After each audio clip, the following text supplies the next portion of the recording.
La première chose que l'on fait quand on est un apprenti maçon, après avoir subi une initiation particulière qui va nous révéler une partie de qui l'on est, c'est de donner un travail, un premier travail très symbolique, puisqu'il s'agit de tailler sa pierre.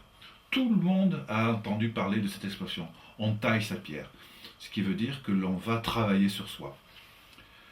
Une pierre, la première pierre, c'est la pierre brute.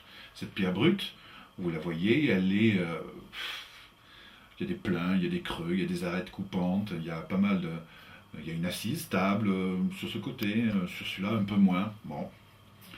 Et sans jugement de valeur, il faut se regarder donc tel que cette pierre, c'est-à-dire avec un potentiel particulier. Et ce potentiel particulier, l'idée, c'est de le transformer en un potentiel beaucoup plus efficient dans sa quête personnelle, qu'elle soit une quête spirituelle, qu'elle soit une quête même sociale, qu'elle soit même une quête matérielle.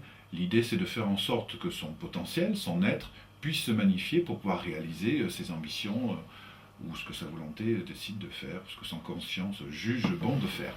De façon donc à tailler sa pierre, les deux premiers outils que l'on propose à un apprenti maçon, c'est un maillet et un ciseau.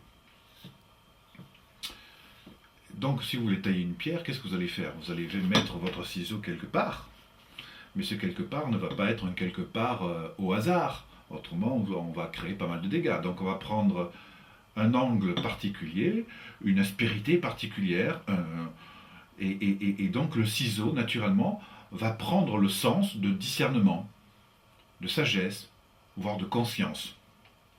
Mais une conscience qui n'est pas animée, une sagesse qui n'est pas incarnée, ou un savoir qui n'est pas manifeste ne sert à pas grand-chose.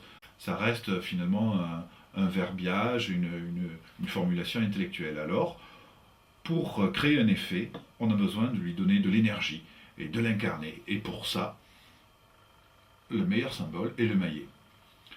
Donc ce maillet-là, la volonté va donner une énergie particulière, une force au ciseau, et le ciseau placé au bon endroit va créer l'effet recherché.